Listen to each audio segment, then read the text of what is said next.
Hi, I'm Antonio Garcia, and this is my SPC Informative speech. The world as we know it is ending. But this is normal. Every 50 to 100 years, the world changes. One era leaves, and a new era comes in to fill its place. The era that I'm referring to today is the age of globalization. Globalization is defined as the ability for companies to be able to trade internationally with one another. Countries are able to trade internationally with each other thanks to the IMF. The IMF was set up by the United States of America post-World War II in the Bretton Woods Conference, and it basically set a standard currency for the entire world to use in a world economy, which gave everybody a level playing field.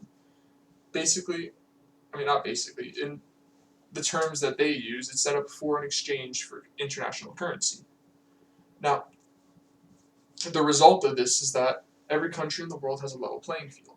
The second result of the Bretton Woods Conference is that every single country in the world has the freedom to trade with each other. Well, every country in the United States bloc has the freedom to trade with each other. So, in essence, the United States basically paid every single country in the world to be on our side against the Soviets. We said, if you allow us to utilize your economy and sell your economy, and you use our economy to benefit your economy, then we will protect you versus the Soviets. And you do not have to worry about your own defense. And every other country in the world accepted that with open arms. Now, the reason why this is starting to decouple, is starting to scale back, is because the United States itself is starting to scale back its influence in the world.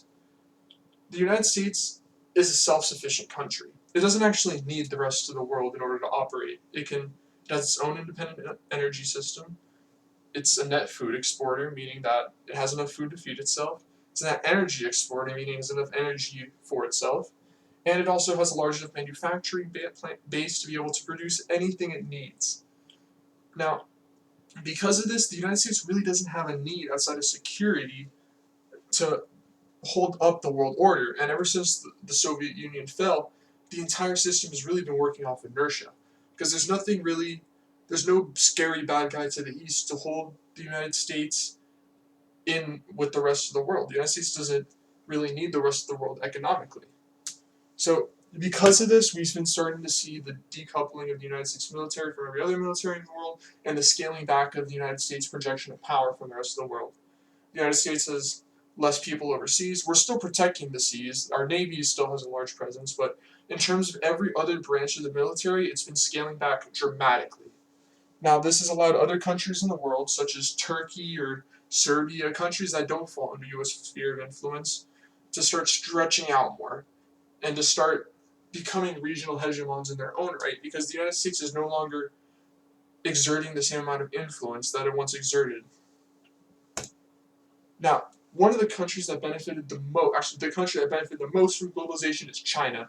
And China is a really big concern for people in the US. Now, I'm here to tell you China is not a concern.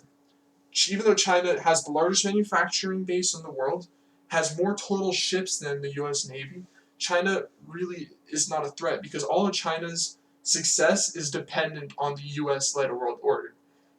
China needs the United States to patrol the seas because 80% of all of China's fuel comes from imports, meaning that it relies on foreign countries for its own energy. So the China is really not in a position to be able to exert influence like the United States does.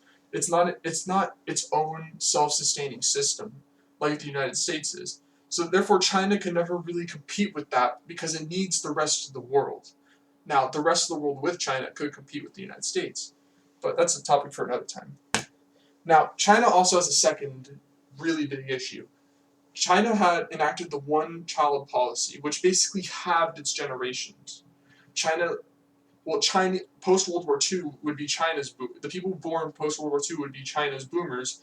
China's boomers never really had kids, and the ones that did only had one kid. And because of this, China's generations have halved. India and China are both the only countries on Earth with over 1 billion people, and you can see India's demographics way better than China's. Now, having more younger people means that you can consume more in your economy, you can move more money around your economy, and it means you can produce more in your economy. So keep that in mind, because it's not just China who has this problem. Every single other country, every single other Bretton Woods country is fast approaching a demographics problem. Japan, for example, has already passed the point of no return. Germany and Italy are a few years from being past the point of no return. France and Britain are not far behind. The issue with aging. Because as you can see, Japan, Germany, Italy all have populations median age above 45. The issue with aging is that older people don't spend money. They don't contribute to the economy. They save their money. And the older you get, the more of a burden you are on your economy because the state needs to pay for you and just needs to pay for you to survive.